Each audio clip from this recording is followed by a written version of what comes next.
नमस्कार जी। काकी जी के चैनल पर आप सभी का बहुत बहुत स्वागत है। आज मैं आपको वट सावित्री व्रत की कहानी, उसके व्रत की विधि, पूजन विधि, ये सब बताती हूँ। गीत भी उसके गाए जाते हैं उद्यापन पे, तो ये सब बता रही हूँ आपको। तो सब ध्यान से सुनना। अभी 6 जून गुरुवार को वट सावित्री व्रत है। सब माता बहनें वट सावित्री की जरूर व्रत करना कोई ज़रूरी नहीं है, अपन पूजन करना ज़रूरी है। ये अपने सुहाग भाग के लिए होती है तो सुहाग के लिए करना ज़रूरी है। तो कैसे किया जाता है, पहले तो इसकी पूजन की विधि बताती हूँ। कि जिसके भी बेटा हुआ हो या कि बेटे की शादी हुई हो, बेटे की हो चाहे बेटी की हो, शादी हुई हो, उनको तो दीवार के अंदर लाल मिट्टी से पोत के या सफ़ेद मिट्टी से पोत के लाल मिट्टी से बड़ बनाने चाहिए। पेड़ के जैसे 13 पेड़ बना लेने चाहिए। और हलवा पूड़ी और घूघरी, घूघरी बोलते हैं गेहूँ और चने को मिला के घूघरी बनाई जाती है।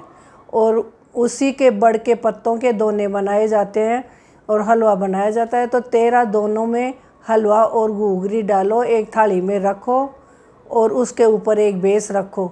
अब पाटे के ऊपर जल का लोटा रख लो, उसके अंदर 13 पत्तों की डाली होनी चाहिए बड़ की। 13 पत्तों की डाली उस लोटे के अंदर रख लो, बड़ के लोटे के अंदर, जल के लोटे के अंदर, और आँखें रख लो, हलवा पूड़ी रख लो। और वो 13 डोंडे और घूघरी और 13 जगह हलवा ऐसे चक्की बना बना के वो रख लो और उसके ऊपर पूरा बेस रख लो, श्रृंगार का सामान रख लो और दक्षिणा रख दो। ये सब पाटे पे रख लो। और कच्चा सूत होना चाहिए, कच्चे सूत की कुकड़ी ले और नाल ले, जैसे अपने ये मोड़ी कलवा आता है वो ले लो और कच्चा सूत ले लो। इन दोनों को मिला के और एक गट्टी बना लो।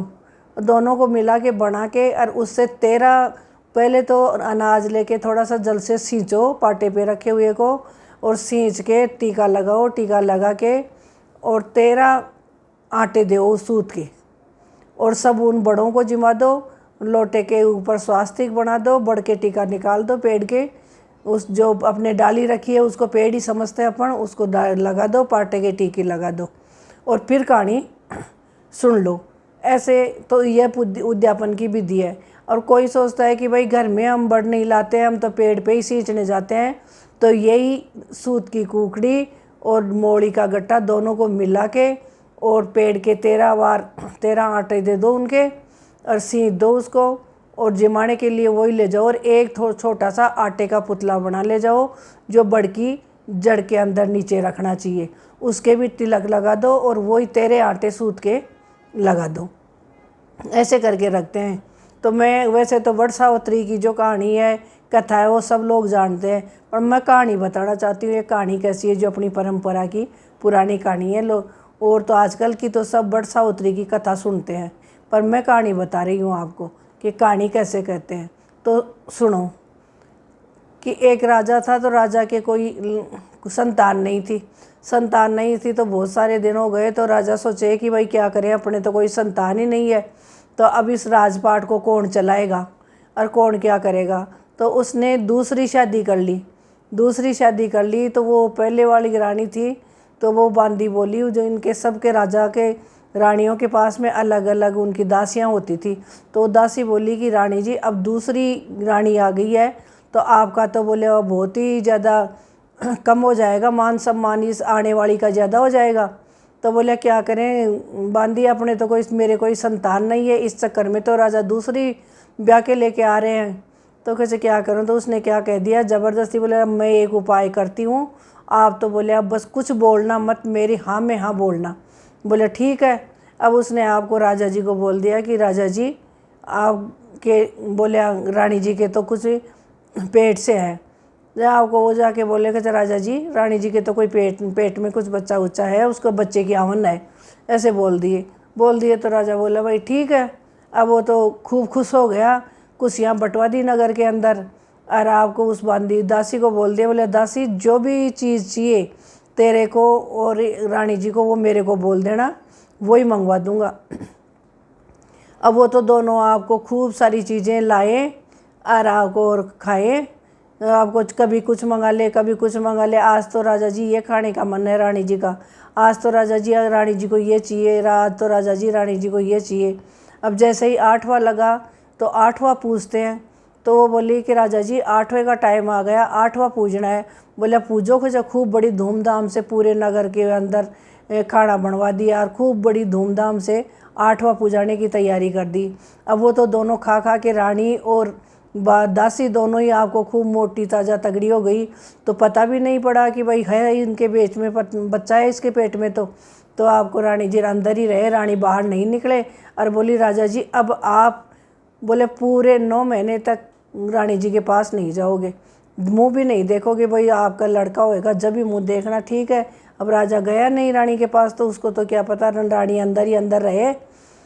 8वां पुजवा दिया, 8वां पुजवा दिया। अब बोले रानी को डर लगे, वो रोज़ बोले अरे दासी अब क्या होगा, अब क्या होगा। कि बोले रानी जी आप चिंता ही मत करो, मैं सब संभाल लूँगी। रानी जी आप चिंता ही मत करो, मैं सब संभाल लूँगी। भाई ठीक है। अब आपको वैसे ही पूछ के 9 महीने पूरे हुए और आपको बोल दी कि तो हल्ला कर दी कि राजा जी रानी जी के लड़का हुआ है, रानी जी के लड़का हुआ है। राजा भग के अंदर आने लगा, बोले मेरे को कंवर दिखाओ। बोले नहीं राजा जी ये क्या, पहले अपन जोशी को बुलाएंगे, पंडित को बुला के इसके जन्म संस्कार करवाएंगे, जात कर्म करवाएंगे, उसके बाद में आप देखना। बोले ठीक है। अब आपको पंडित को बुला के और उस दासी ने पहले ही बोल दिया कि तेरे को जितना धन माया चाहिए वो सब कुछ ले जा, पर कुछ राजा को सत्य मत बताना, जैसे हम बोले वैसे ही बताना। बोले ठीक है। पंडितों को तो क्या चाहिए, पैसे चाहिए, कोई को भी पैसे चाहिए उनको तो बोले ठीक है। तो बोले कि राजा जी इनके तो बोले कंवर हुआ आपके, पर कंवर के तो बहुत भारी ग्रह हैं, तो आप तो अभी तक तो इसका मुंह मत देखना, मैं ही बता दूंगा। जैसे इसके ग्रह उतरेंगे तो अपन पूजा कराएंगे, पूजा कराने के बाद में आप मुंह देखना। भाई ठीक है। अब आपको वो तो क्या है कि बड़ा सारा हो गया। अब वो रोज़ पंडित से पूछे, पंडित को आपको जड़वा मांडला कर लिया। जड़वा मांडले करने के बाद में वो पंडित से रोज़ पूछे कि अब कब गिरे उतरेंगे, कब गिरे उतरेंगे। खूब सारा दान पुण्य भी कर दिया। बोला अब कब उतरेंगे। वो पंडित बोला राजा जी मैं ही बता दूंगा। अब वो पंडित आए दासी के पास और आपको वो तो अपना थैला जोड़ा बढ़ ले जाए। आए खूब सारे माणिक मोती हीरा मोती पन्ना जवाहरात दे दे। राजा थे वो तो राजा महाराजा थे, उनके क्या कमी थी, तो आपको दे दें। अब वो जो ही आपको लड़का 10 साल का हुआ और तो उनको तो सबको पता पड़ दिया, भाई पूरे राज्य में ढिंडोरा पिटवा दिया था कि राजा के लड़का हुआ। लड़का तो वो बहुत बड़ा राजा था, तो दूर दूर देशों से सगाई आने लग गई, सगाई संबंध आने लग गए। तो बोले राजा जी संबंध कर लो। बोले भाई मैं अब भी नहीं करूँगा। फिर दासी को पूछा दासी क्या करें, रोज़ संबंध आने। बोले आप तो कर लो, संबंध कर लो, पर आने वाले से एक बात कर लेना कि हमारे तो खांडे से शादी होती है और खांडे ही से संबंध करवाऊंगा, टीका निकलाऊंगा। मेरा तो कंवर ब्याह नहीं जाएगा, बहुत सुंदर है, तो मैं बाहर नहीं निकालूंगा। खांडा बोलते हैं तलवार को। तो वो भाई ठीक है। अब जैसे ही क्यों संबंध करने आया तो बोला ठीक है संबंध तो कर लूँगा, पर एक मेरी शर्त है। बोले क्या, कि मैं कंवर को नहीं दिखाऊंगा, मैं तो खांडे से ही तिलक कराऊंगा और उसी के तिलक राखी बंधवा लूँगा। उसके वो जब शादी करने आएगा, ब्याहने आएगा, जब भी बाहर निकालूंगा। बोले मेरा कंवर बहुत सुंदर है, क्या मालूम क्या हो जाए। सब लोग मान गए, भाई ठीक है राजा इतना बड़ा है तो झूठ थोड़ी बोलेगा, और इनके तो सब कुछ है, बहुत बड़ा ठिकाना है। तो खांडा के ही राखी तिलक कर दिया और वो संबंध कर गए। अब जो ही आपको वो 13 वर्ष का हुआ और बोला कि भाई अब शादी की तैयारी कर। राजा बोला बांदी शादी की तैयारी कर, आपको शादी करेंगे, शादी निकलवा लेनी पंडित जी से। अब शादी निकला दी। रानी तो बस सूख सूख के एकदम पतली हो गई और रोए अंदर ही अंदर कि दासी तू अब यहाँ से मेरे को निकलवाएगी। बोले आप तो रानी जी कोई चिंता ही मत करो। भाई ठीक है चिंता ही नहीं करूँ।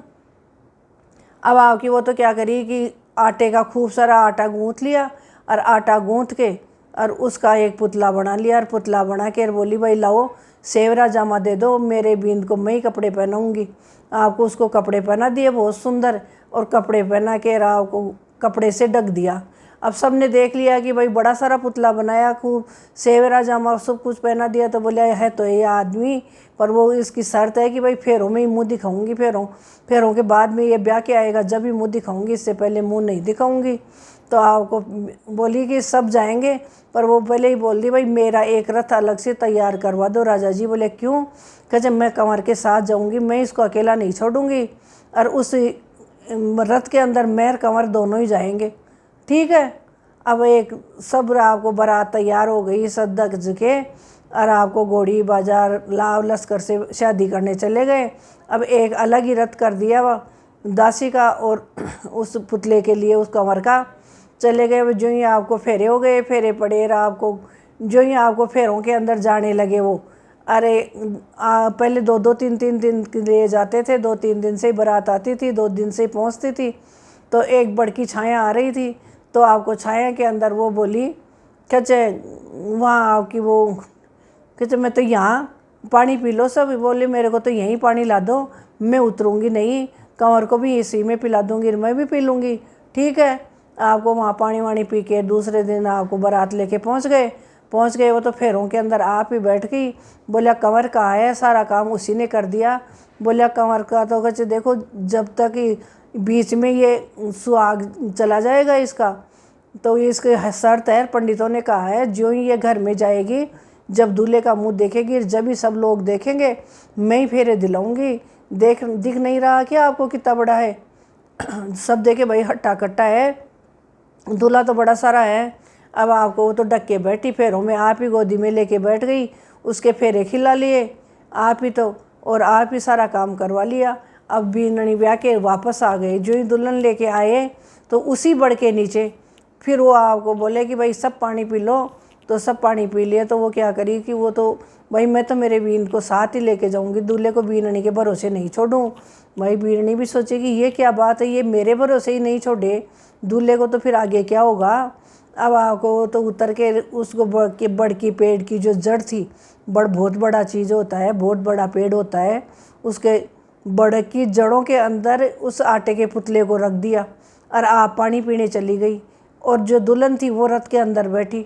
जहाँ आपको कोई बहुत बड़ा जंगली बिलाव था जो उस आटे का ही तो था, वो तो वो पुतला उसको घीस के कहीं ले गए। अब वो तो जो ही पानी पी के आके देखी तो क्या देखे, वहाँ तो है ही नहीं। अब वो तो रुदन करने लग गई कि हे बड़े मेरा दूल्हा दे दे तू, मेरा दूल्हा दे, मेरा दूल्हा कहाँ गया, मेरा दूल्हा कहाँ गया।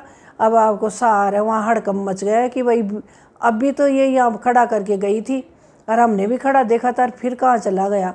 अब आपको बड़ भगवान ने सोचा कि भाई इसको तो जो राजा की लड़की है, इसको तो सुहाग देना है बेचारी को, ये बीच में इसको देखो धोखा नहीं होगा। अब तो ऐसा जुग फिर आएगा कलयुग, तो ये इसने तो कर लिया, पर अपन कैसे करें। तो जो ही आपको खूब ज़ोर से आवाज़ हुई और अल्ड बड़ फाट, और वो दूल्हा ऐसा महाग सुंदर सेवरा की लंगी जामा पहने वहाँ से निकला रहा, आपको हाथ पकड़ के लेके आई। अब सब देखते ही रह गए कि ओहो, कचे ये दासी इतना सुंदर लड़का, कि बोले मैं जब भी तो नहीं दिखाई थी। तो बोला कि अब क्या हुआ? बोले आज बरसाती मावस है, मावस के दिन अपन घर चल रहे हैं, तो आज के दिन सबको पूजा करनी चाहिए। बोले कैसे? बोले बढ़ के ही तो आपको उसी जगह आपको वो तो उसकी सास को बुला ली, रानी को बुलाई, गाजे बाजे से आपको रानी जी आई, आपको बोला आपका दूल्हा आ गया है, दूल्हा दुल्हन आप उनके वहीं जाके स्वागत करो, उद्यापन कराओ। बोला कैसे? तो वो तो क्या करी, हलवा बना ली, हलवा पूड़ी घूघरी बना के ले गई, और आपको बड़ की पूजा करी, बड़ी के गहने पड़े, बड़ी के डोंडे बनाए, और आपको वो बोली कि मैंने तो बोले रानी ये क्या? बोले दासी तो ने ये क्या गजब किया? बोले मैंने कुछ नहीं किया, इस बड़ भगवान ने दी है, ये इन्हीं का है दिया हुआ। तो बोले ऐसे हमने पुत्र दिया है। रानी बोली मेरे को तो सुहाग दिया है बड़ भगवान ने। हे बड़ भगवान, उसको पुत्र दिया राजा को, और उस राजा की लड़की को सुहाग दिया, वैसा सुहाग सब कोई को देना, कहते को सुनते को, हुकारा भरते को दूरी